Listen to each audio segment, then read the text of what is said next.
Sarah's contractions had been coming for 12 hours when Jake finally announced he was leaving. She gripped the hospital bed rails, sweat beading on her forehead as another wave of pain crashed over her.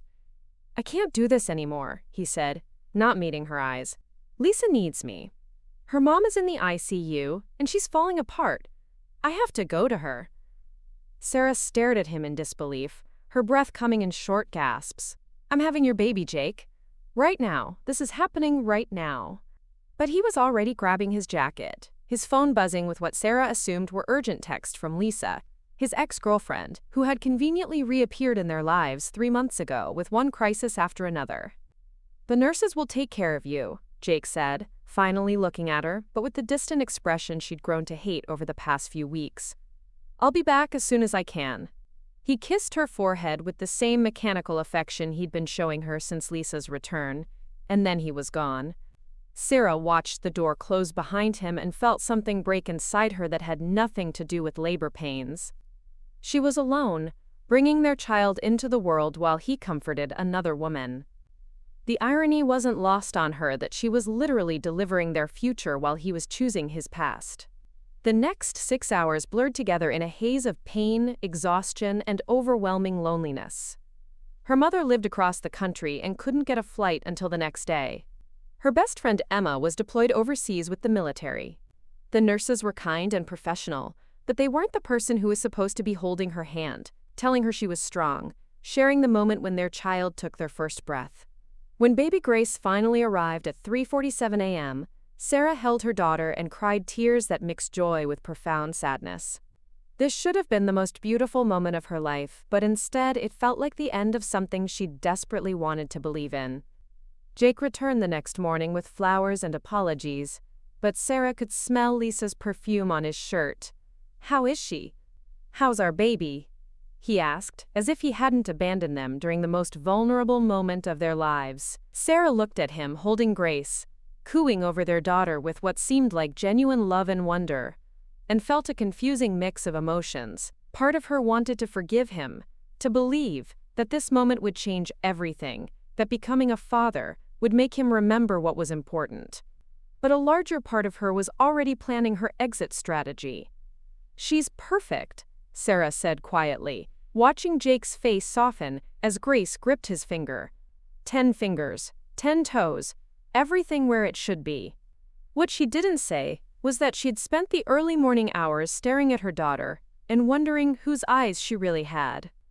Grace's features were still forming, but something about her face nagged at Sarah's memory. It wasn't that she suspected Jake of cheating during their relationship, but there had been that brief period 6 months before Grace's conception when they'd broken up for 3 weeks. Jake had sworn he hadn't been with anyone else during that time, but Sarah had heard rumors about him being seen with his coworker Marcus at several bars and parties. The doubt crept in slowly over the following weeks as Sarah struggled with new motherhood, while Jake split his attention between their family and Lisa's ongoing family crisis. He was present but absent, physically there but emotionally somewhere else. Sarah found herself studying Grace's features obsessively, comparing them to baby photos of Jake, trying to convince herself that her daughter's olive skin tone and dark hair were just variations of Jake's lighter coloring. But the more she looked, the more Grace seemed to resemble someone else entirely. 3 months after Grace's birth, Sarah's suspicions crystallized during a visit to Jake's office. She'd brought Grace to meet his coworkers, hoping that showing off his daughter would help Jake refocus on his family. Marcus Williams, the tall, dark-haired accountant who sat 3 cubicles away from Jake, took one look at Grace and went completely pale. "She's beautiful," he said, but his voice was strange, and he kept staring at the baby with an expression Sarah couldn't quite read. "She has your eyes, Jake," he added, but he was looking at Sarah when he said it, and she realized he was lying. That night, Sarah couldn't stop thinking about Marcus's reaction. She remembered the stories Jake had told her about their breakup period, how he'd gone out drinking with work friends to get over their relationship. She remembered Marcus being mentioned specifically as his drinking buddy during those weeks. She also remembered seeing Marcus at the company Christmas party 8 months ago, how he'd seemed nervous around her, how he'd made a point of asking about her pregnancy timeline in a way that seemed oddly specific. The pieces fell into place with a clarity that made Sarah's stomach drop. Jake had been lying about their breakup period. He hadn't spent those 3 weeks pining for her while hanging out with male friends. He'd been experimenting, exploring parts of himself he'd never acknowledged. And based on Marcus's reaction to Grace, their exploration had gone further than either man was willing to admit. Sarah realized that Grace might not be Jake's daughter at all, but Marcus's. The realization explained so much about Jake's recent behavior. His guilt over abandoning her during labor wasn't just about choosing Lisa over his family. It was about potentially abandoning her to deliver another man's child while he dealt with his own identity crisis. The thought made Sarah furious and heartbroken in equal measure. If her suspicions were correct, Jake had not only cheated on her but had lied about the circumstances, let her believe Grace was his daughter, and then abandoned them both during the most important moment of their lives. Sarah waited another month before acting on her suspicions.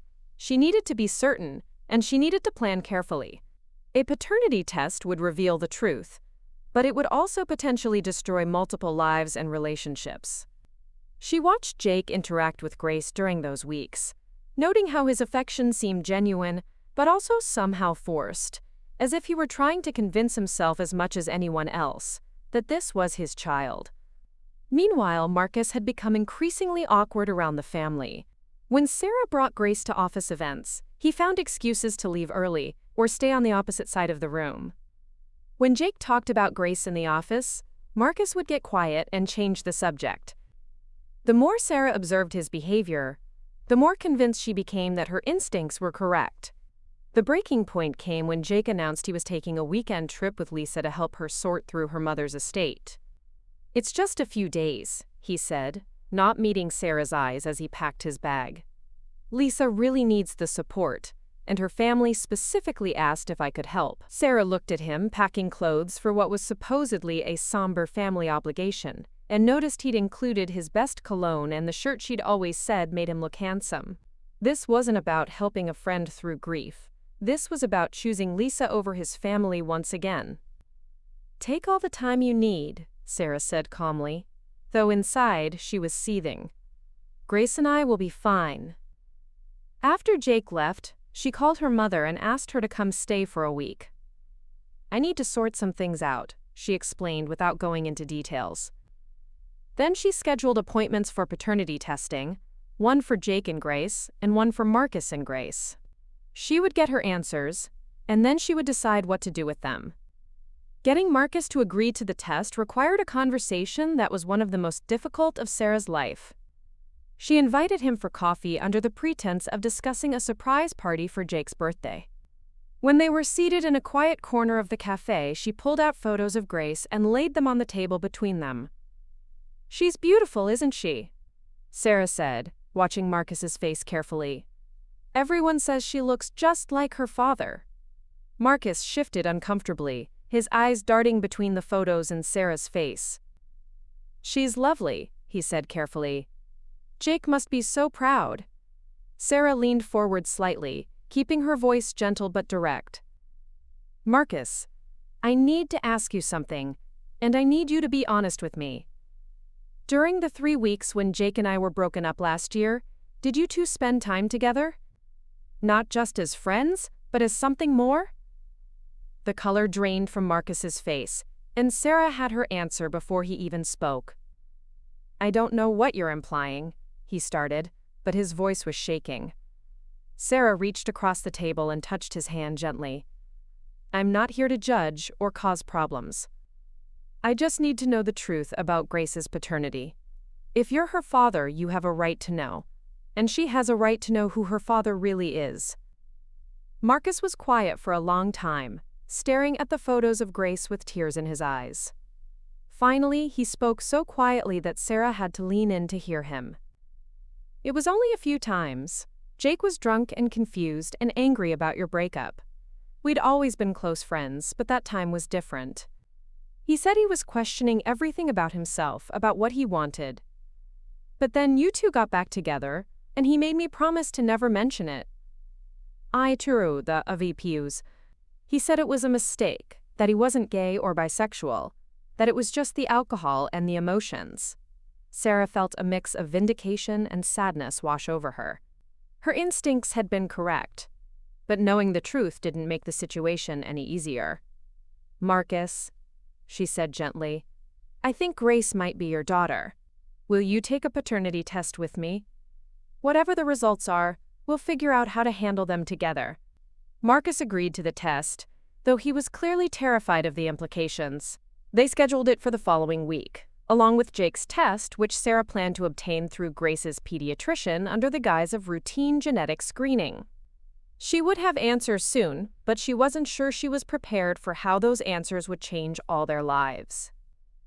The results arrived on a Thursday afternoon while Jake was still away with Lisa. Sarah opened both envelopes with trembling hands, though she already knew what they would say. Jake was not Grace's father. Marcus was. The genetic match was 99.9% certain. Sarah sat in her living room holding the papers and looking at Grace, sleeping peacefully in her bassinet, processing the magnitude of what this meant for all of them. Grace had a father who didn't know he was her father, and a man who believed he was her father but wasn't. Jake had been living a lie for months, Marcus had been carrying a secret that was eating him alive, and Sarah had been raising a child whose true parentage was completely different from what everyone believed. The web of deception and self-deception was more complex than she'd imagined. When Jake returned from his weekend with Lisa, he was different in a way that confirmed Sarah's worst fears about their relationship. He was distant and distracted, clearly having made decisions about his future that didn't include full commitment to their family. Sarah watched him go through the motions of being a father and partner while obviously wishing he were somewhere else, and she realized that the paternity results, devastating as they were, might actually be a blessing in disguise. "We need to talk," Sarah said after putting Grace down for the night. Jake was on his phone, presumably texting with Lisa, and barely looked up. "Can it wait? I'm dealing with some work stuff." Sarah felt a flash of anger that helped clarify her thoughts. "No, it can't wait. We need to talk about Grace's paternity." That got Jake's attention. He put down his phone and looked at her with an expression that was part confusion and part panic. "What about her paternity? She's our daughter." Sarah pulled out the test results and laid them on the coffee table between them. "Actually, she's not. These are the results of paternity tests I had done. You're not Grace's father, Jake. Marcus is." The silence that followed was deafening. Jake stared at the papers as if they were written in a foreign language, his face cycling through disbelief, shock, and then something that looked almost like relief. "That's impossible," he said finally, but his voice lacked conviction. "We were together when she was conceived. The timing matches perfectly." Sarah leaned back in her chair, feeling strangely calm now that the truth was finally out in the open. "The timing matches for both of you. But you know as well as I do what happened during our breakup. You experimented with Marcus, and apparently it went further than either of you has been willing to admit. Grace is the result of that experimentation." Jake's reaction was not what Sarah had expected. Instead of denial or anger, he seemed to deflate, as if a burden he'd been carrying for months had suddenly been lifted. "I've been wondering," he admitted quietly. "She doesn't look like me, and I kept telling myself it was just genetics being unpredictable, but deep down I suspected, and the guilt has been killing me. Not just about what happened with Marcus, but about letting you believe she was mine when I wasn't sure." The conversation that followed was painful but necessary. Jake admitted that his relationship with Marcus had forced him to confront aspects of his sexuality that he'd been suppressing for years. His recent behavior, including his emotional affair with Lisa, had been his way of trying to prove to himself that he was still attracted to women, still capable of being the straight man he'd always believed himself to be. "I love Grace," Jake said, tears streaming down his face. "I've loved her as if she were my own daughter, and that won't change regardless of what these tests say. But I also can't keep living a lie about who I am and what I want. Lisa represents the life I thought I was supposed to want, but being with her feels just as forced as everything else has felt lately." Sarah found herself feeling sympathy for Jake despite everything he'd put her through. His identity crisis didn't excuse his behavior, but it helped explain it. "What do you want to do?" she asked. "How do you want to handle this?" Jake was quiet for a long time before answering. I want to tell Marcus the truth. He deserves to know he has a daughter. And I want to figure out how to be honest about who I am, even if it means disappointing people who have expectations about my life. The conversation with Marcus was even more emotional than the one with Jake. When Sarah called and asked him to come over because they had the test results, he arrived looking like he hadn't slept in days. She handed him the papers without preamble, watching his face as he read the confirmation of what they'd all suspected. You're Grace's father, she said gently. Biologically, legally, and in every way that matters. Marcus broke down completely, sobbing as he looked at Grace sleeping in her crib. I have a daughter, he whispered, reaching out to touch her tiny hand. I have a daughter, and I didn't even know. I've been watching her grow up from a distance, thinking she was Jake's, afraid to get too close because of what it meant about our secret. But she's mine. She's really mine. The logistics of the situation were complicated, but the emotional clarity was surprisingly straightforward. Marcus wanted to be Grace's father in every sense of the word.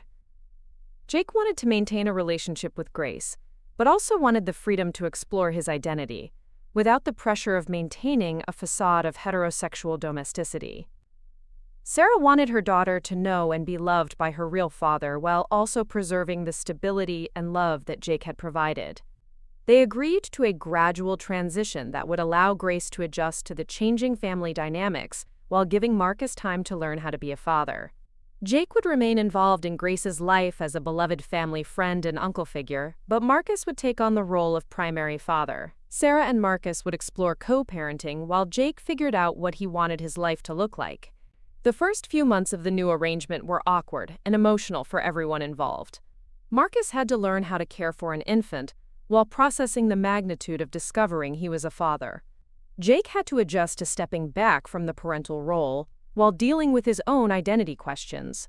Sarah had to navigate co-parenting with a man she barely knew while processing her own feelings about the deception and betrayal that had characterized her relationship with Jake. But gradually, the new family structure began to work. Marcus proved to be a devoted and natural father, spending every free moment with Grace and throwing himself into learning everything he could about child development and parenting. He took parenting classes, baby-proofed his apartment, and rearranged his work schedule to maximize his time with his daughter. Jake, meanwhile, began therapy to address his sexuality and identity questions. He broke things off with Lisa, realizing that his attraction to her was more about proving his heterosexuality than genuine romantic connection. He started attending support groups for men, exploring their sexual identity later in life, and began the difficult but necessary work of accepting himself as bisexual. Sarah found herself developing genuine feelings for Marcus as she watched him embrace fatherhood with such dedication and joy. Their co-parenting relationship gradually evolved into friendship, and then into something deeper. Marcus was everything Jake hadn't been: present, committed, honest about his feelings, and completely devoted to Grace. When Grace was 8 months old, Sarah and Marcus shared their first kiss while putting her to bed, and it felt like the most natural thing in the world. The relationship between Sarah and Marcus developed slowly and carefully, with Grace's well-being as their primary concern. They attended family therapy together to ensure they were building their relationship on a solid foundation, rather than just the shared experience of Grace's parentage. They talked extensively about their goals, values, and expectations for their future together. A year after the paternity reveal, Marcus proposed to Sarah in the same park where they'd had their first official date as a couple. Grace, now walking and babbling constantly, dodged between them as Marcus got down on one knee with a ring he'd chosen specifically because its design reminded him of Sarah's favorite flowers. I want to be your husband and Grace's father officially, he said. I want us to be a real family in every sense of the word. Their wedding was small and intimate, attended by close family and friends who had supported them through the complicated transition. Jake was there, having found peace with his role in their unconventional family structure. He'd started dating a man named David and seemed genuinely happy for the first time since Sarah had known him. During the reception, he gave a toast that brought everyone to tears. Sarah and Marcus taught me that families don't always look like what we expect them to, Jake said, raising his glass.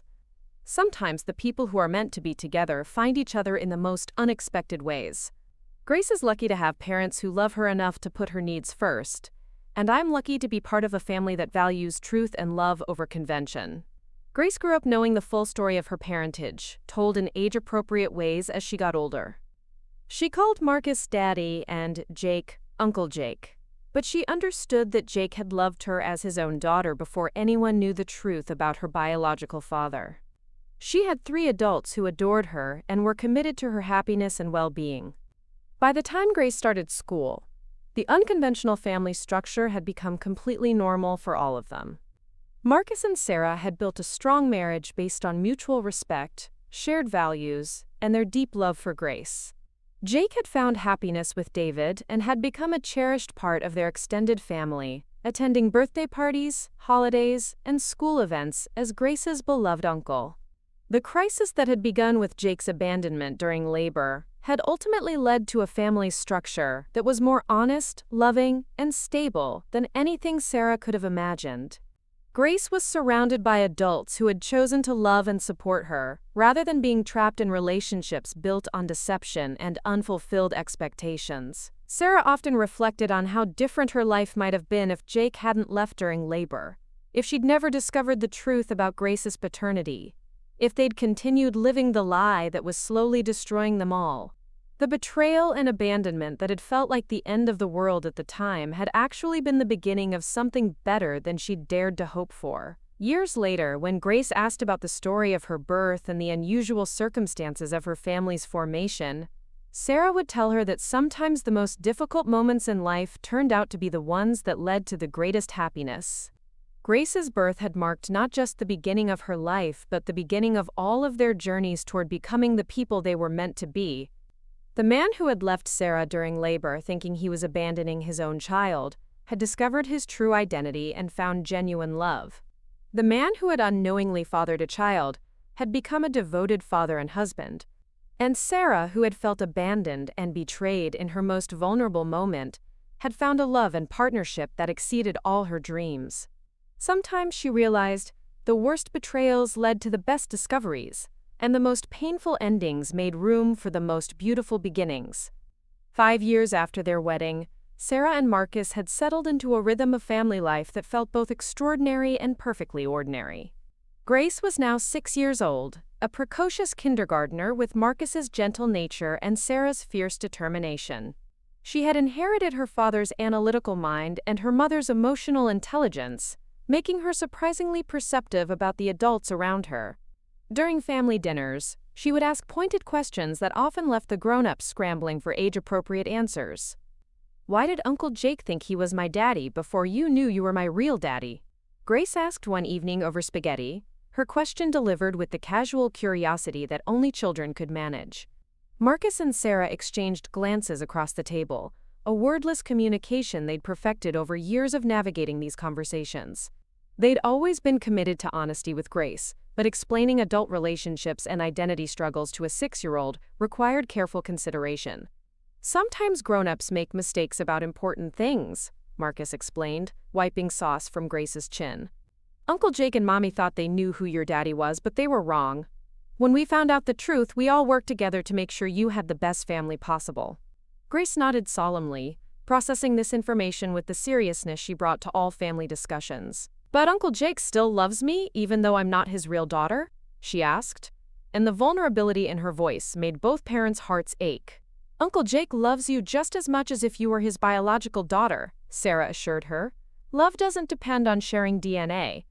It depends on caring about someone and wanting them to be happy and safe."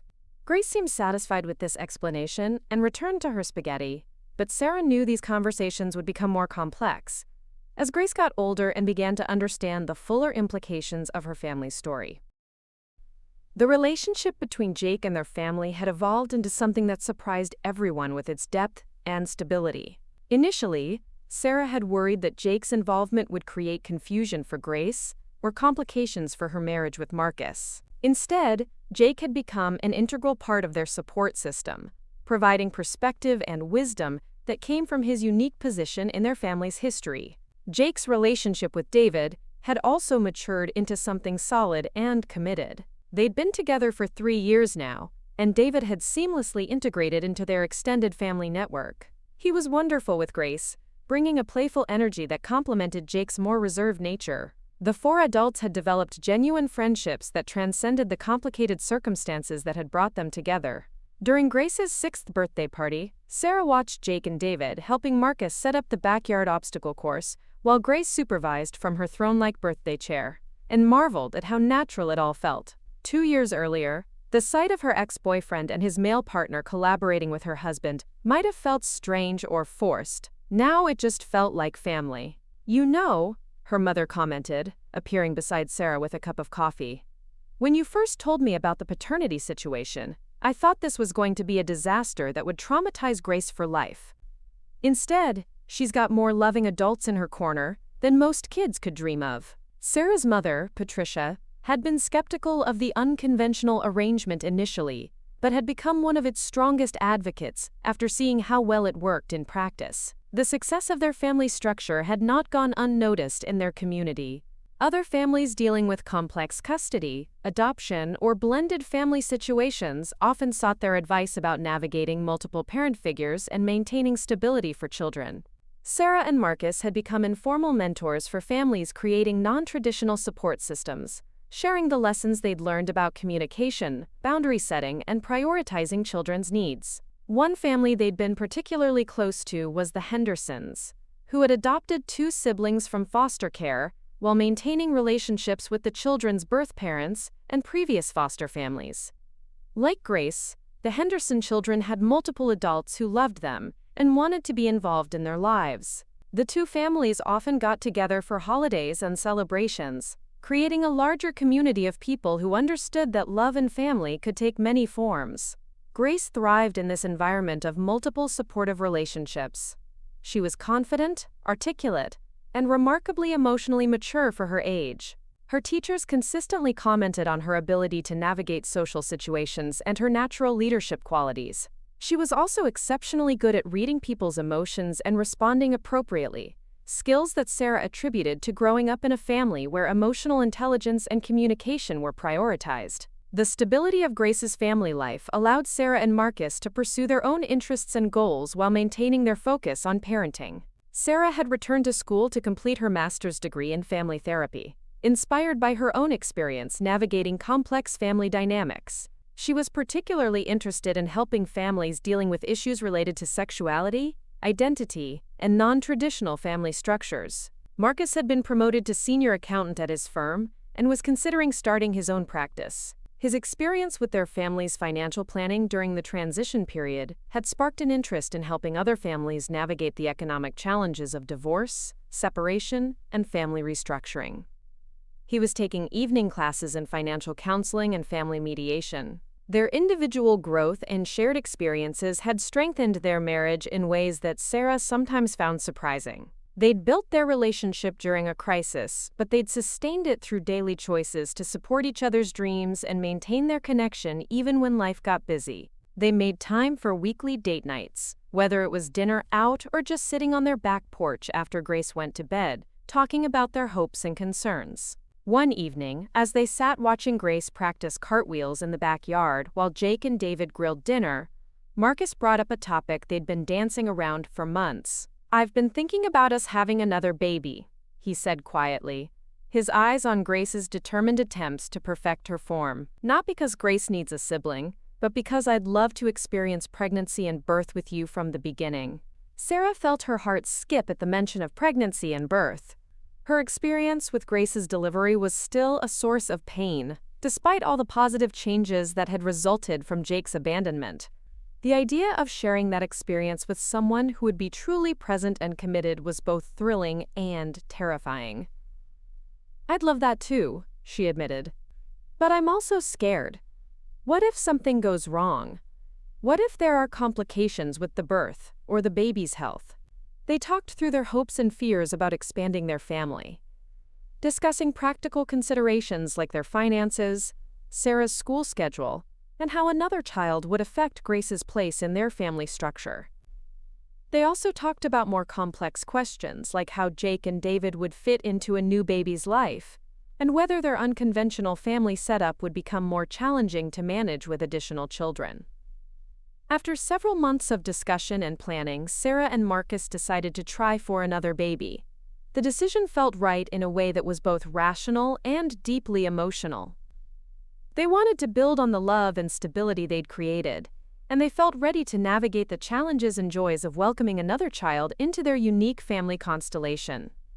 The pregnancy journey was everything Sarah had hoped it would be the first time around. Marcus was involved in every aspect, from morning sickness remedies to prenatal appointments, to preparing Grace for her role as a big sister. Jake and David were supportive, but appropriately secondary, understanding that this pregnancy belonged to Sarah and Marcus in a way that Grace's conception and birth hadn't. Grace was thrilled about becoming a big sister, though she had many questions about the logistics of adding another person to their family. "Will the baby call you Daddy too?" she asked Marcus one evening as they read bedtime stories. "Will Uncle Jake be the baby's uncle like he's mine? Will David be the baby's uncle too?" Her questions prompted family meetings where all the adults discussed how the new baby would fit into their existing relationships and what roles each person would play. The discussions revealed how much their family had grown and evolved since Grace's birth. Jake's perspective on fatherhood had matured significantly through his relationship with Grace and his own personal growth. He understood now that being a father wasn't just about biological connection, but about commitment, presence, and love.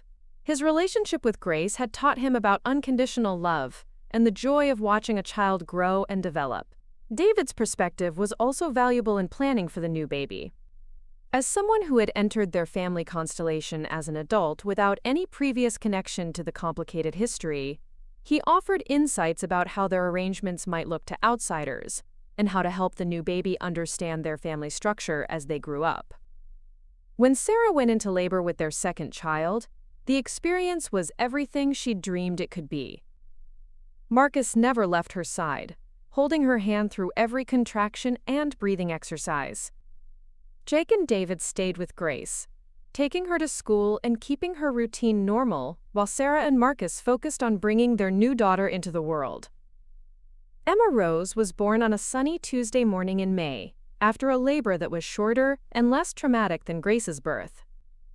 Sarah cried tears of joy and relief as Marcus cut the cord, and Emma was placed on her chest for the first time. This was the birth experience she'd always imagined, sharing the most intimate and powerful moment of creating life with the person she loved most in the world. Grace met her baby sister that afternoon, approaching the hospital bed with the solemnity of someone taking on a very important responsibility. "She's so tiny," Grace whispered, gently touching Emma's hand. "Can I help take care of her?" The sight of Grace embracing her role as big sister filled Sarah with a happiness so complete it almost took her breath away. Jake and David visited the hospital the next day, bringing flowers and a teddy bear that Grace had insisted on picking out for Emma. Jake held Emma with the careful tenderness he'd always shown with Grace, but there was a different quality to his interaction with this baby. He wasn't trying to be her father or claim a primary role in her life. He was simply a beloved family friend meeting a new member of their community. "She's beautiful," Jake said, smiling at Sarah and Marcus. "Grace is going to be an amazing big sister." David took photos of everyone holding Emma, creating the first documentation of their expanded family. Looking at the pictures later, Sarah was struck by how natural and right everything looked. Emma was surrounded by people who loved her and would support her throughout her life. The adjustment to life with 2 children brought new challenges and joys that tested and strengthened their family bonds. Grace took her big sister responsibilities seriously, helping with diaper changes and entertaining Emma with songs and funny faces. Marcus proved to be just as devoted to Emma as he was to Grace, waking up for night feedings and diaper changes without complaint. Sarah found that her experience with Grace made her more confident as a mother the second time around, but also more aware of how quickly childhood passed. She tried to savor the small moments with Emma, while also maintaining her connection with Grace, who was dealing with the normal adjustments of sharing parental attention with a sibling. The family support network proved invaluable during the transition. Jake and David stepped up to help with Grace's activities and school events when Sarah and Marcus were overwhelmed with newborn care. Sarah's mother came to stay for 2 weeks, providing practical help and emotional support. Marcus's parents, who had initially been skeptical of their son's unconventional family situation, had become devoted grandparents who cherished their relationships with both girls. As Emma grew from newborn to infant to toddler, the family's rhythms adjusted to accommodate her needs and personality. She was a more social baby than Grace had been, delighting in attention from any of her many adult caregivers.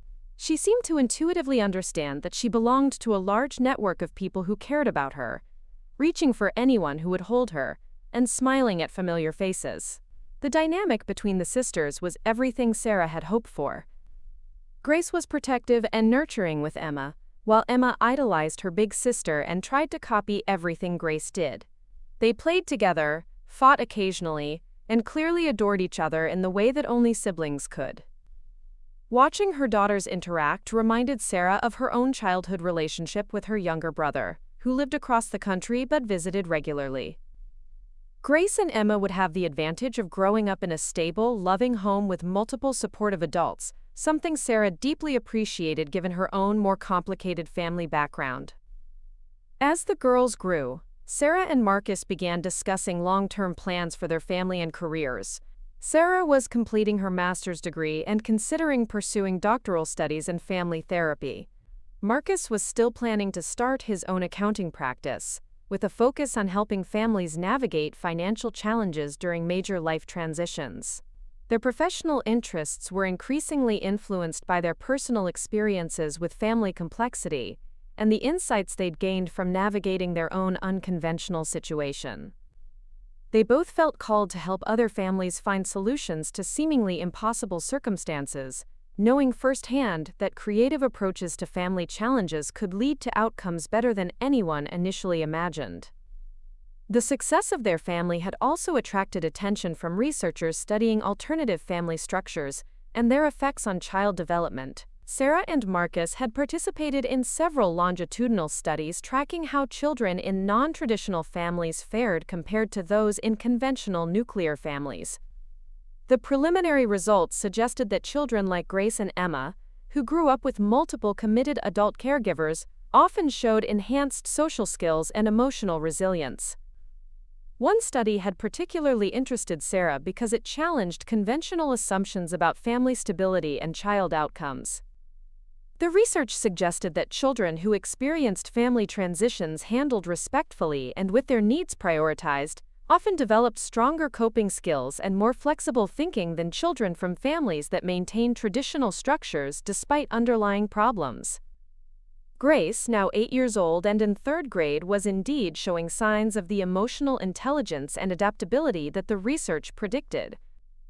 She was a natural mediator among her classmates, helping resolve conflicts and including children who were left out of group activities. Her teachers consistently praised her leadership qualities and her ability to understand different perspectives. Emma, at 3 years old, was showing similar social sophistication. She navigated the complex web of adult relationships in their family with ease, understanding instinctively who to go to for different needs and how to charm each of the adults who cared for her.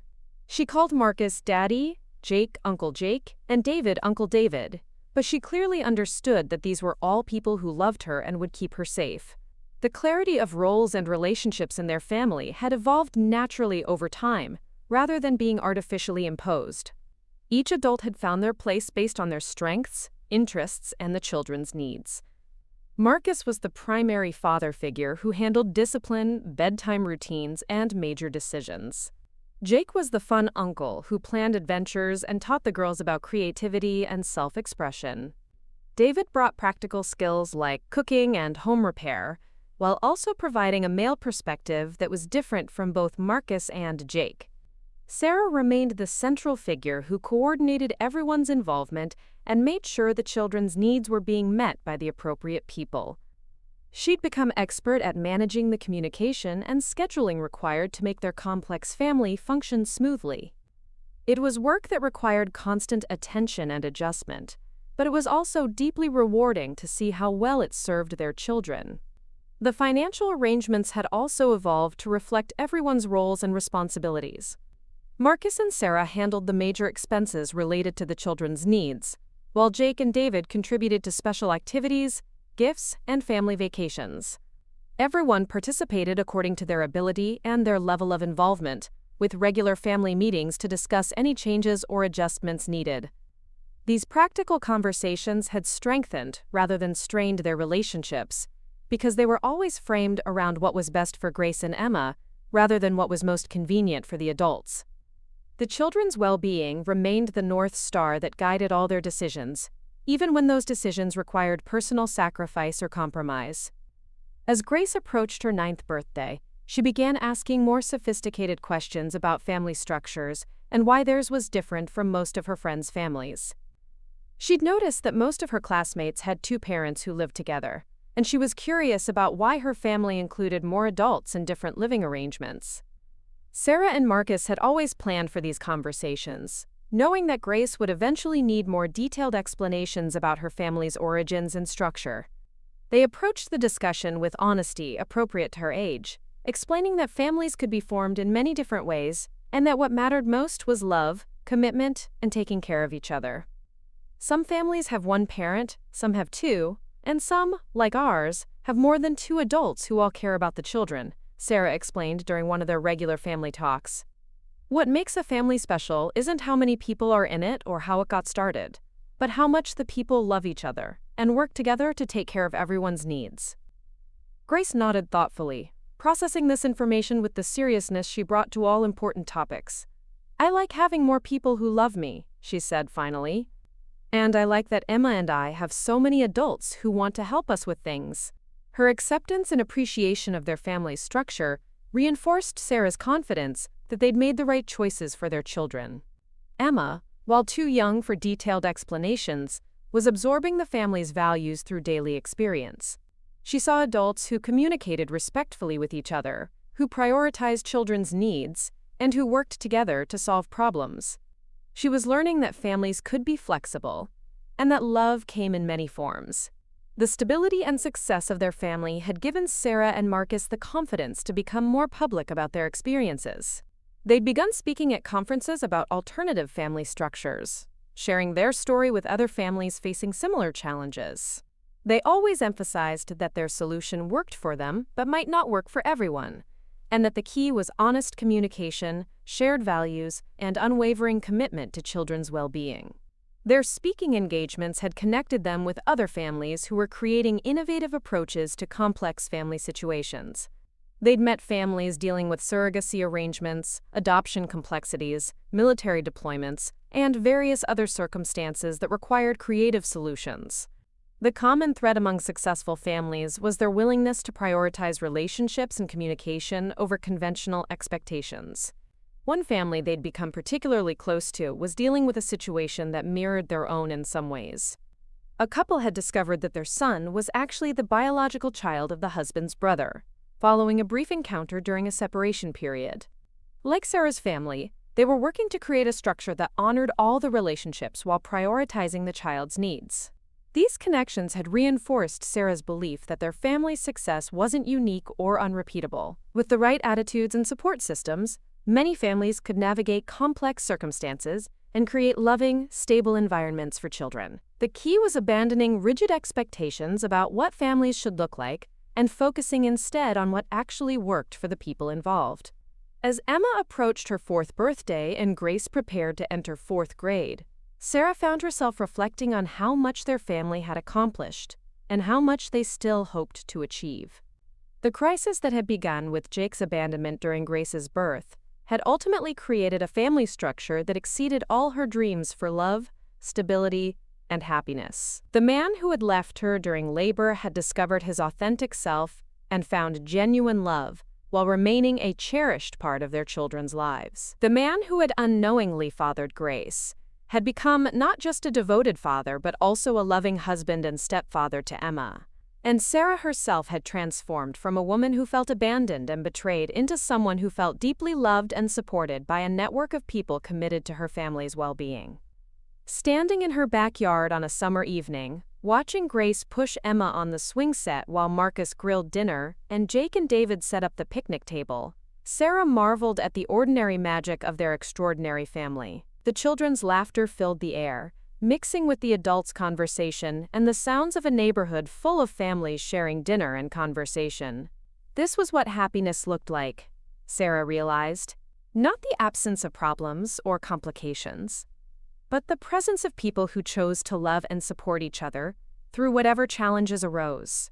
Their family had been forged through crisis and deception, but it had been sustained through daily choices to prioritize honesty, communication, and each other's well-being. The house where they lived was filled with the artifacts of their blended life, photos that included all the important adults, artwork from both children, books and toys that reflected everyone's interests and values. It was a home that told the story of a family that had been created through intention and effort rather than simply biology or convention. As night fell and they cleaned up from dinner, the adults working together while the children played one last game before bedtime, Sarah felt a deep contentment that she'd never experienced during her relationship with Jake or in the early, uncertain days after Grace's birth. This was what she'd been searching for without knowing it: a family built on truth, sustained by love, and strengthened by the choice to face challenges together rather than apart. The paternity test that had revealed the deception at the heart of her first family had ultimately led to the creation of something more honest and beautiful than she could have imagined. Sometimes, Sarah thought as she watched Marcus help Emma brush her teeth while Jake read Grace a bedtime story, the most devastating discoveries led to the most wonderful new beginnings. Their family was proof that love could triumph over deception, that truth could heal betrayal, and that the most unconventional solutions could create the most traditional values: security, love, and the promise that children would be protected and cherished by the adults who chose to care for them. 12 years had passed since that fateful night when Jake abandoned Sarah during labor, and the ripple effects of that betrayal had transformed into something none of them could have predicted. Grace was now 13, navigating the treacherous waters of middle school with the confidence that came from knowing she was unconditionally loved by multiple adults. Emma was 8, a spirited third grader who had inherited her father Marcus's analytical mind and her mother's fierce loyalty to the people she cared about. The family dynamics that had seemed so experimental and fragile in the early years had solidified into something that felt as natural as breathing.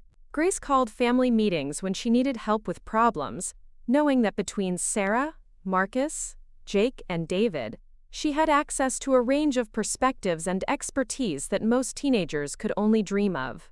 Emma had never known a world where families looked any different from theirs, accepting the abundance of adult love and support as simply the way things were supposed to be. But adolescence brought new challenges that tested the family's carefully constructed harmony in ways they hadn't anticipated. Grace was beginning to ask harder questions about identity, belonging, and the choices that had shaped her family. She was also dealing with typical teenage struggles around independence and self-definition, complicated by the fact that her family structure attracted attention and sometimes unwelcome questions from peers and their parents. "Mom, why do people at school think our family is weird?" Grace asked one afternoon, dropping her backpack by the kitchen door with the dramatic flair that characterized most of her entrances these days. Sarah looked up from helping Emma with homework, noting the frustration in her daughter's voice and the slight slump to her shoulders that suggested this had been a difficult day. "What happened, sweetheart?" Sarah asked, setting aside Emma's math worksheet and giving Grace her full attention. This was a conversation they'd had variations of over the years, but Sarah could tell that Grace's concerns were evolving as she became more aware of social expectations and peer judgment. Grace slumped into a chair and launched into a detailed account of a social studies project where students were supposed to create family trees. Her teacher had been confused by Grace's inclusion of multiple father figures and had suggested she simplify her presentation to avoid quote-quote confusing the class. Several classmates had made comments about having too many dads, and one particularly mean girl had suggested that Grace's family was fake because it didn't follow traditional patterns. Sarah felt the familiar protective anger that arose whenever someone questioned or dismissed their family's validity, but she forced herself to respond calmly and thoughtfully. Grace needed tools for handling these situations, not just maternal outrage. "How did you respond when your classmates made those comments?" she asked. "I told them that our family works better than most of theirs," Grace said with a defiant tilt to her chin that reminded Sarah of herself at that age. Madison's parents are getting divorced, and Tyler's dad moved to another state and barely calls him. "At least all my adults actually want to be in my life." Sarah smiled at her daughter's fierce loyalty to their family structure, even while recognizing the pain behind her defensive response. That evening, Sarah called a family meeting to address Grace's school experience and discuss how they could better support her as she navigated increasing social pressures. The 5 adults gathered around the kitchen table while the girls did homework in the living room, their voices low as they strategized about how to help Grace feel confident in defending and explaining their family. Marcus was particularly concerned about the teacher's response, feeling that educators should be more prepared to handle diverse family structures in an inclusive way. "Maybe we should schedule a meeting with her," he suggested. "Not to complain, but to provide information about how to support students from non-traditional families." His accountant's mind immediately went to practical solutions and educational approaches. Jake had a different perspective, drawn from his own experience of being misunderstood and judged. "The most important thing is that Grace feels secure in who she is and where she comes from," he said. "Kids can be cruel about anything that's different, but if she's confident in our family's strength, she'll be able to handle whatever they throw at her." David nodded in agreement, adding that Grace might benefit from connecting with other kids who had non-traditional family structures. The conversation revealed how much each adult brought to their collective parenting approach. Sarah provided emotional support and advocacy. Marcus offered practical problem-solving and systematic thinking. Jake contributed empathy and wisdom about navigating social judgment. David brought perspective from outside their original dynamic and insights about building chosen family communities. They decided on a multi-pronged approach that included meeting with Grace's teacher to provide educational resources about diverse families, connecting Grace with support groups for children from non-traditional families, and continuing their family discussions about how to respond to ignorance and prejudice with confidence and dignity. The teacher meeting went better than expected. Mrs. Rodriguez was genuinely interested in learning how to better support students like Grace, and welcomed the resources Sarah and Marcus provided about inclusive education practices. She agreed to modify her family tree assignment to allow for more diverse family structures and committed to addressing any further inappropriate comments from students. Grace's confidence was bolstered by seeing her parents advocate for her in the school environment, but the real breakthrough came when they connected her with a support group for teenagers from non-traditional families. The group met monthly and included kids being raised by grandparents, children from same-sex parent families, adoptees with open relationships with birth families, and others whose family structures didn't fit conventional molds. At her first meeting, Grace discovered that many of the other teenagers had faced similar challenges around explaining their families and dealing with judgment from peers. More importantly, she met kids who were proud of their unique family situations and had developed effective strategies for handling difficult conversations and situations. One girl, Maria, had been raised by her grandmother and maintained close relationships with several aunts and uncles who shared parenting responsibilities. Another teenager, Alex, had 2 moms and a sperm donor who remained involved in his life as a family friend. Grace realized that her family wasn't just weird, it was part of a larger community of families who had found creative solutions to complex circumstances. The support group experience transformed Grace's attitude about her family from defensive to proud. She began talking more openly about her family structure with friends and classmates, explaining matter-of-factly that she had multiple adults who cared about her, and that this arrangement worked well for everyone involved. Her confidence inspired some of her friends to share their own family complexities, creating deeper connections and more authentic friendships. Emma, watching her big sister navigate these challenges, absorbed lessons about standing up for family and finding community among people who understood your experience. Though she was too young for the teenage support group, she participated in a similar program for younger children that helped her develop language for talking about her family and pride in their unique structure. The girls' growing confidence in their family identity coincided with some significant changes in the adults' lives. Sarah had completed her doctoral degree in family therapy and was building a practice that specialized in helping families navigate complex transitions and non-traditional structures. Her dissertation research on resilience in alternative family arrangements had been well received and was being cited by other researchers in the field. Marcus had successfully launched his accounting practice, with a particular focus on helping families manage the financial complexities of divorce, separation, and blended family arrangements. His personal experience with their family's evolution had given him unique insights into the practical challenges facing families in transition, and his client base was growing rapidly through referrals from therapists, lawyers, and social workers. Jake's journey had been more winding but equally fulfilling. His relationship with David had deepened into a committed partnership, and they'd purchased a house together just 15 minutes away from Sarah and Marcus. Jake had also found his calling as a youth counselor, working with teenagers who were questioning their sexual identity or dealing with family rejection. His own experience of self-discovery and acceptance had given him credibility and empathy that his young clients found invaluable. David had emerged as an unexpected source of stability and wisdom in their family constellation. His background in education had made him a natural mentor for both girls, helping with homework and school projects while also teaching them practical life skills. He'd become particularly close to Emma, who gravitated toward his patient teaching style and dry sense of humor. The evolution of everyone's careers had been influenced by their family experience, creating a web of professional expertise that benefited not just their own family, but also the broader community of families they served. Sarah often referred clients to Marcus for financial planning, while Marcus referred families to Sarah for therapy.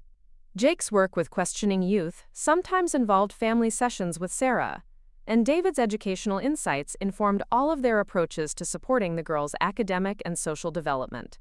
As Grace entered high school, the family faced new challenges around teenage independence, dating, and preparation for college. Grace was academically gifted and had been accepted into several advanced placement courses, but she was also showing signs of wanting to test boundaries and assert her independence in ways that were both typical for her age and complicated by her family's unique dynamics. The first major test came when Grace announced she wanted to spend the summer before her sophomore year at a prestigious academic camp on the opposite coast. The program would last 8 weeks and included college-level coursework in subjects that interested her. It was an incredible opportunity, but it would be the longest she'd ever been away from her family, and the logistics of maintaining relationships with multiple parental figures from across the country were daunting. The family's response to Grace's summer plans revealed how much they'd matured in their ability to make decisions collectively while respecting individual needs and desires. Rather than immediately saying yes or no, they scheduled a series of family meetings to discuss the opportunity, address concerns, and plan for how to maintain connections during her absence. Grace was required to present a detailed case for why the program was important to her academic and personal goals. She researched the program thoroughly, spoke with alumni, and developed a presentation that impressed even Marcus with its thoroughness and thoughtfulness. Her maturity and preparation for this opportunity convinced the adults that she was ready for this level of independence. The logistics of maintaining family connections during Grace's absence required careful planning.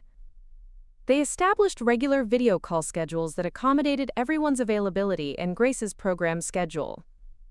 Each adult committed to sending weekly care packages or letters, and they planned a family visit to the coast halfway through the program. Grace's time at summer camp was transformative in ways that went beyond academic growth. Being away from her family for an extended period helped her gain perspective on what made their arrangement special and valuable. She found herself defending and explaining their family structure to new friends, but from a position of confidence rather than defensiveness. When she returned home at the end of the summer, Grace had a new appreciation for the stability and support that surrounded her. She'd met teenagers from traditional families who struggled with communication, felt unsupported by their parents, or were dealing with family conflicts that seemed insurmountable. Her experience reinforced her understanding that family success wasn't about structure, but about love, communication, and commitment. The summer also marked a turning point in Grace's relationship with Jake.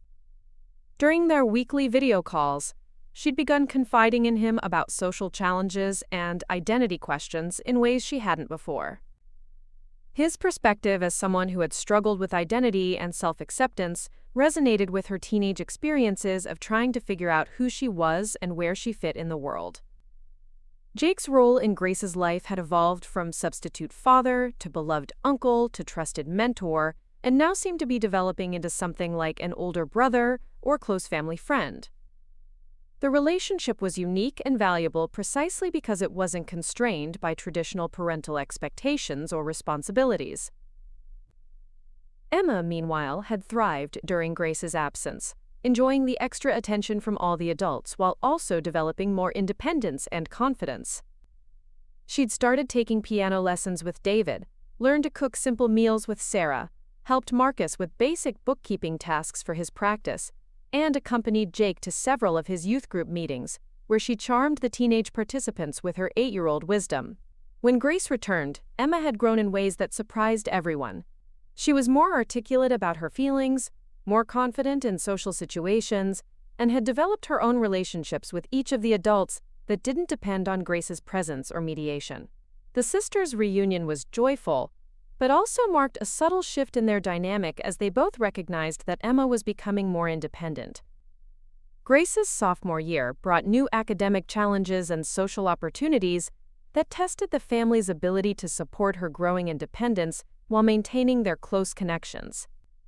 She joined the debate team, started tutoring younger students, and developed her first serious romantic relationship with a classmate named Daniel who came from a more traditional family background.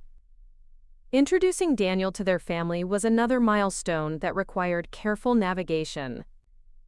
Grace was protective of both her family and her boyfriend, wanting Daniel to understand and appreciate their arrangement, while also being sensitive to how foreign it might seem to someone from a conventional background.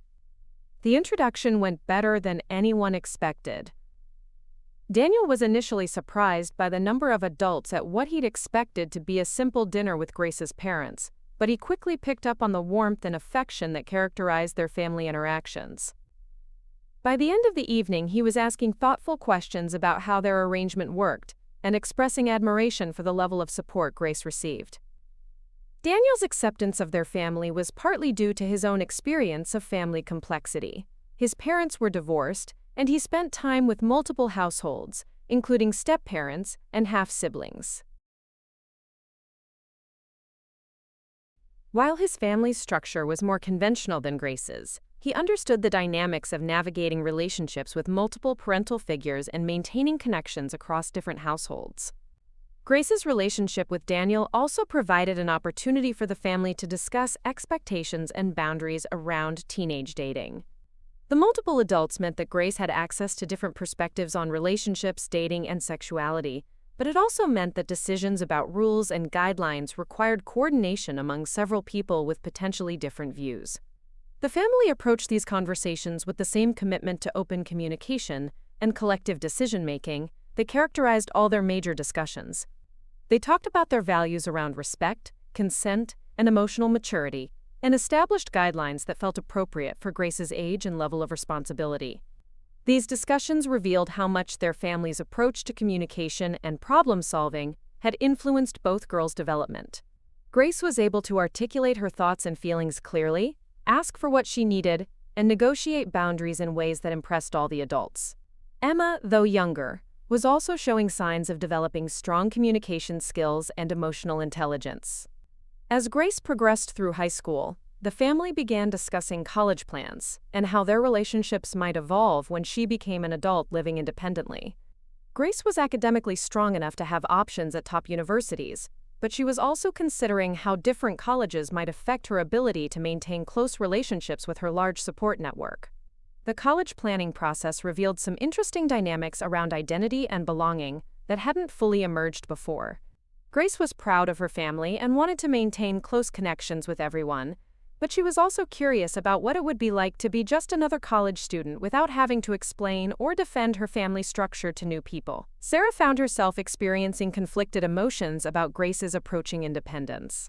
She was proud of the confident, capable young woman Grace was becoming, and excited about her academic and personal opportunities.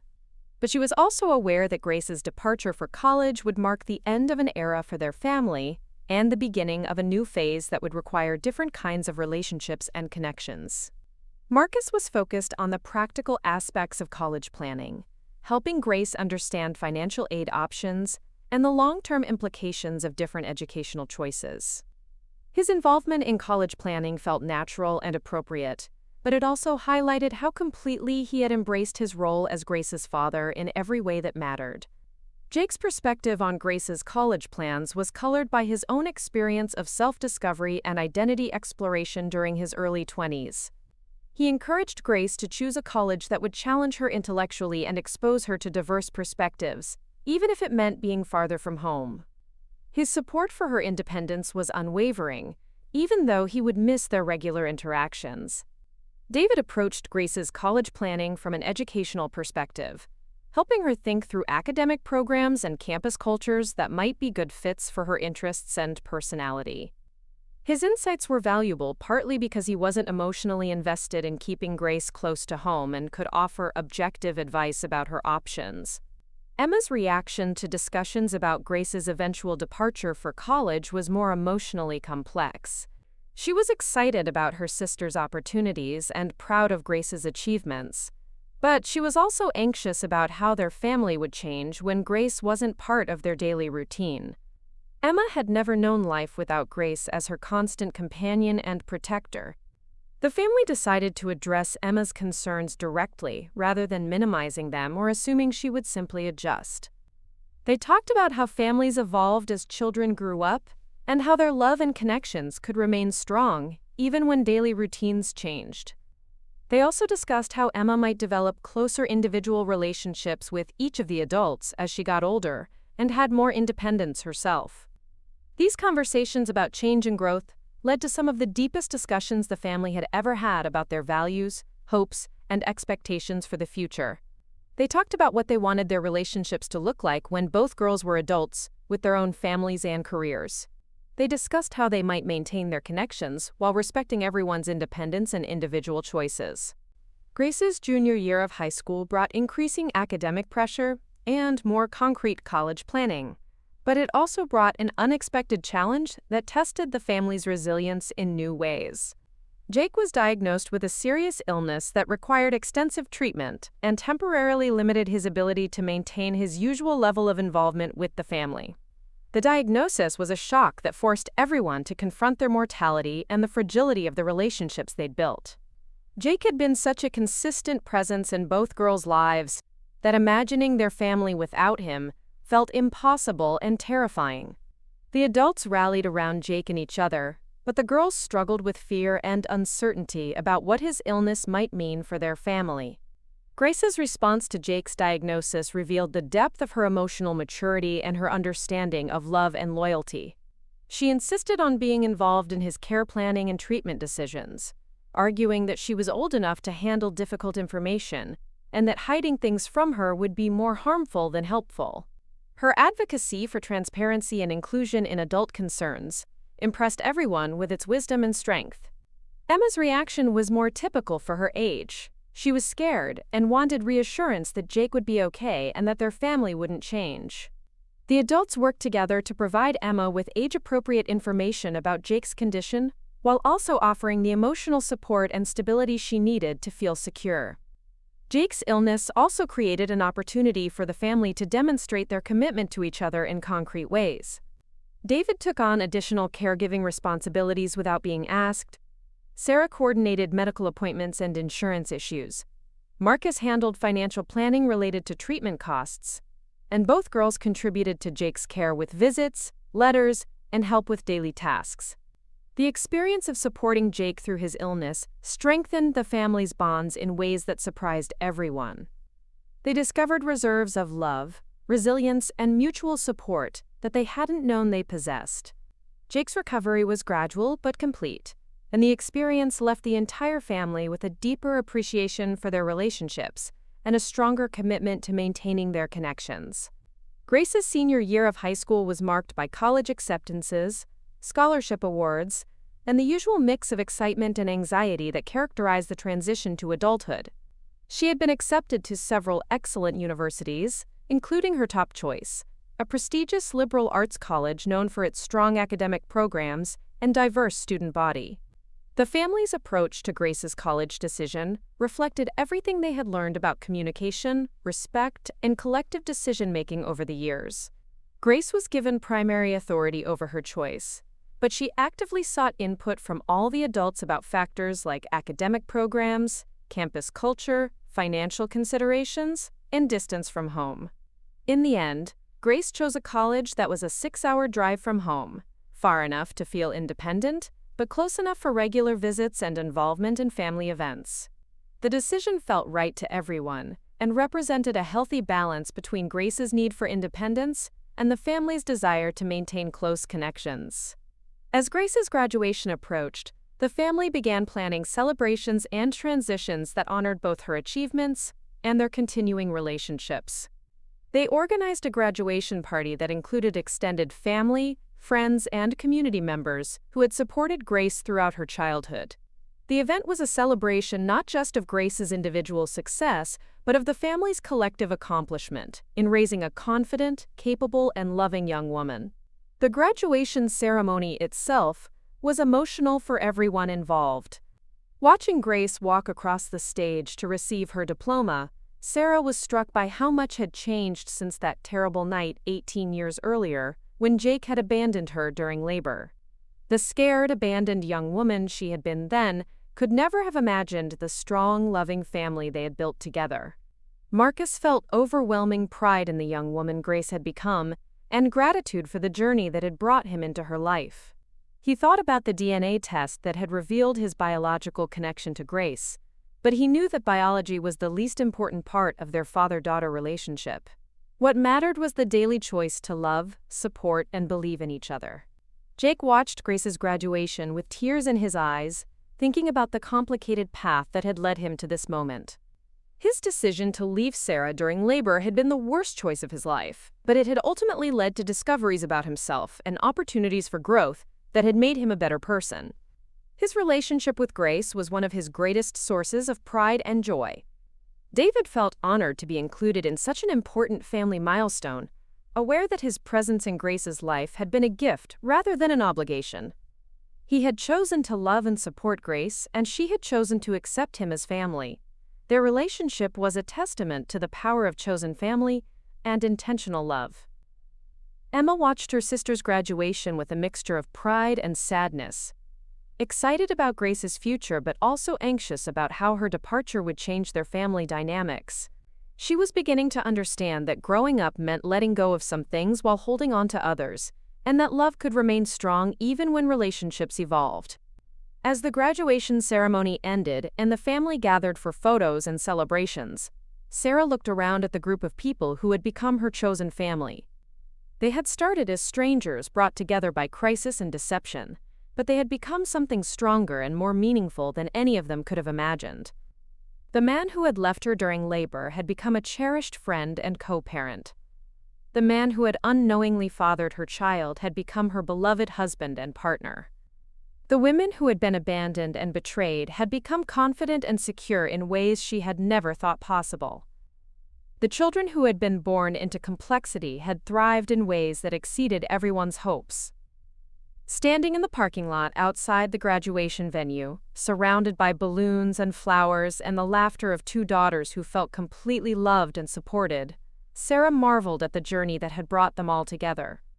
The paternity test that had revealed so much deception had ultimately led to more truth, love, and happiness than any of them had dared to dream.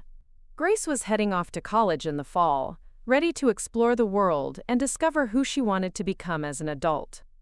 Emma was growing into her own confident, capable self, secure in the knowledge that she was surrounded by people who would support her no matter what challenges she faced.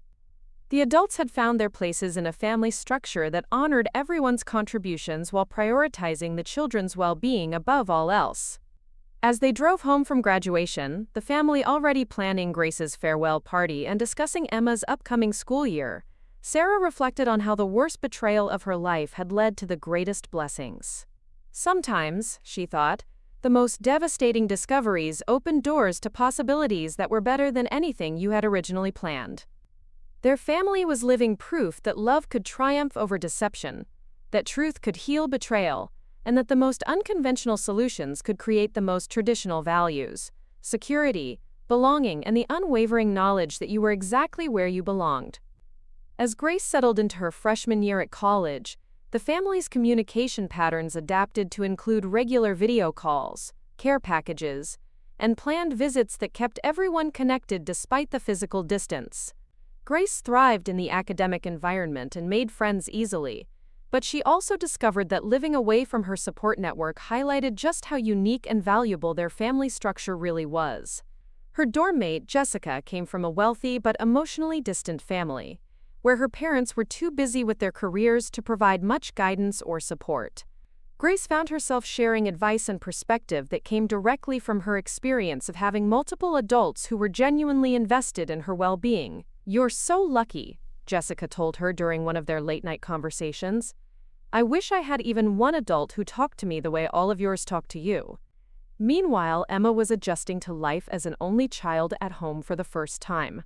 Without Grace's constant presence, she developed closer individual relationships with each of the adults and began to show her own leadership qualities. She started a peer mediation program at her elementary school, drawing on communication skills she'd learned from watching her family navigate complex discussions and decisions. Marcus found himself particularly bonding with Emma during Grace's absence. They established a weekly tradition of daddy-daughter dates, where they would go to dinner or a movie and have deep conversations about Emma's thoughts, dreams, and concerns. Emma's analytical mind and thoughtful questions reminded Marcus of himself at that age, and he enjoyed watching her develop her own problem-solving approaches. Sarah's therapy practice continued to grow, and she began writing a book about alternative family structures based on both her professional experience and her personal journey. The book would explore how families could create stability and love, regardless of their composition or origin stories, using case studies from her practice alongside reflections on her own family's evolution. Jake's relationship with both girls remained strong, despite the physical distance from Grace and the changes in family dynamics. He and David had become Grace's unofficial college support team, sending care packages, offering advice about course selection, and providing a safe space for her to vent about roommate conflicts or academic pressures. With Emma, Jake continued to be the adult she turned to for creative projects and emotional support when she felt overwhelmed. During Grace's sophomore year, the family faced another significant transition when David's elderly father suffered a stroke and required long-term care. David needed to spend several months in his hometown helping coordinate his father's care and manage family affairs. This temporary separation tested Jake and David's relationship, while also creating an opportunity for the extended family to demonstrate their support for each other. Without David's regular presence, the other adults stepped up to fill gaps in Emma's care and support. Sarah took on some of the practical tasks David usually handled. Marcus expanded his mentoring role with Emma, and Jake increased his involvement in her daily routine. Emma herself showed remarkable maturity in adapting to the changes, while also expressing her feelings about missing David and worrying about his father. The experience reinforced for everyone how much David had become an integral part of their family constellation. His temporary absence created a noticeable gap that affected everyone's routines and relationships. When he returned after 3 months, the reunion felt like welcoming home a beloved family member rather than just Jake's partner. Grace's college experience also brought new perspectives on identity and belonging that influenced her understanding of her own family. She took courses in sociology and psychology that examined family structures, child development, and social norms. Her professors were intrigued by her family's story and often used her experiences as examples of successful alternative family arrangements in class discussions. During her junior year, Grace decided to write her senior thesis on resilience in non-traditional families, combining academic research with interviews of her own family members and other families with similar structures. The project gave her an opportunity to formally examine the factors that had made her family successful and to contribute to academic understanding of family diversity. The interviews Grace conducted with Sarah, Marcus, Jake, and David for her thesis revealed perspectives and insights that surprised even her. Each adult reflected on their journey, their mistakes, their growth, and their hopes for the future in ways that helped Grace understand the complexity and intentionality behind the love and stability she had always taken for granted. Sarah's interview focused on her transformation from feeling abandoned and betrayed to feeling secure and loved. She talked about learning to trust again, developing confidence in her own judgment, and discovering that love could be more abundant and reliable than she had ever imagined. Her reflections helped Grace understand how much courage and resilience had been required to build their family. Marcus discussed his evolution from someone who was unaware he had a daughter to someone who couldn't imagine life without both Grace and Emma. He reflected on learning to be a father, a husband, and a co-parent in a complex family system. His interview revealed the depth of his commitment and the joy he found in their unconventional arrangement. Jake's interview was perhaps the most emotional, as he reflected on his mistakes, his journey of self-discovery, and his gratitude for the opportunity to remain part of Grace's life despite his early failures. He talked about learning to accept himself, finding authentic love with David, and discovering that family could be defined by choice and commitment, rather than just biology or tradition. David's perspective was unique, as the only family member who had joined their constellation as an adult, without any previous connection to the complex history. His interview explored how he had found his place in their family, what he had learned about love and commitment, and how their arrangement had changed his understanding of what family could be. Emma also participated in Grace's thesis project, providing the perspective of someone who had grown up entirely within their family structure, without memory of the crisis and transitions that had shaped its formation. Her insights about feeling secure, loved, and supported helped Grace understand how their family's success had been measured not just in crisis management, but in creating an environment where children could thrive. Grace's thesis received high honors and was recommended for publication in an academic journal focused on family studies. More importantly for Grace, the process of researching and writing about her family had deepened her appreciation for what they had built together, and clarified her own values about relationships, commitment, and what she wanted for her own future family. As Grace prepared for graduation and post-college life, the family began discussing how their relationships might continue to evolve as she became fully independent. Grace had been accepted to graduate school in social work, planning to specialize in family therapy like her mother, but her program was located across the country and would require her to be away for at least 2 years. The prospect of Grace's move to the West Coast was challenging for everyone, but they approached it with the same communication skills and mutual support that had characterized all their major transitions. They planned regular visits, established communication schedules, and discussed how to maintain emotional connections across greater distances. Emma, now in 6th grade, was becoming more independent and confident as she prepared for middle school. She had developed her own interests and friendships while maintaining close connections with all the adults in her family. Her response to Grace's upcoming move was mature and supportive, though she privately worried about how much the family would change without Grace's regular presence.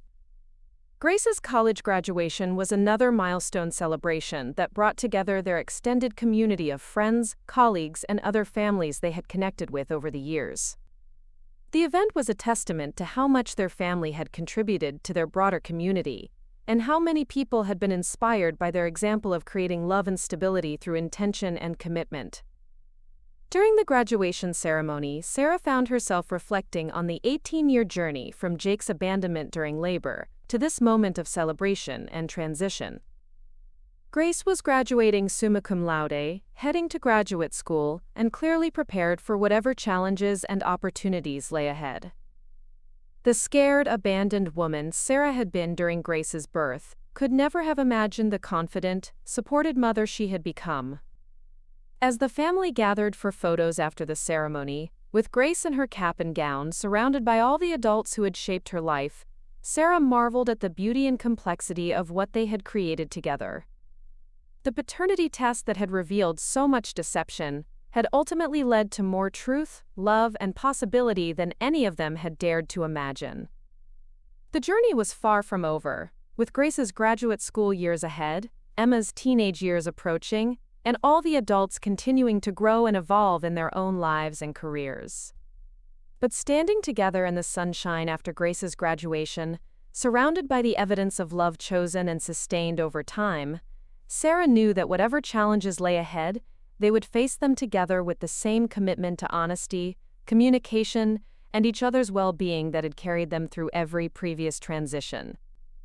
As they walked away from the graduation ceremony together, Grace linking arms with Emma while the adults followed behind in comfortable conversation, Sarah felt a profound sense of completion. Not the ending of their story, but the fulfillment of a promise that had been made 18 years ago in a hospital room where she'd held her newborn daughter alone. That promise had been simple. Grace would never lack for love, no matter how complicated the circumstances of her birth had been. Looking at her confident, accomplished daughter surrounded by people who had chosen to love and support her through every stage of her life, Sarah knew they had kept that promise beyond her wildest dreams. The man who had abandoned them during labor had found his way back to become a cherished part of their family.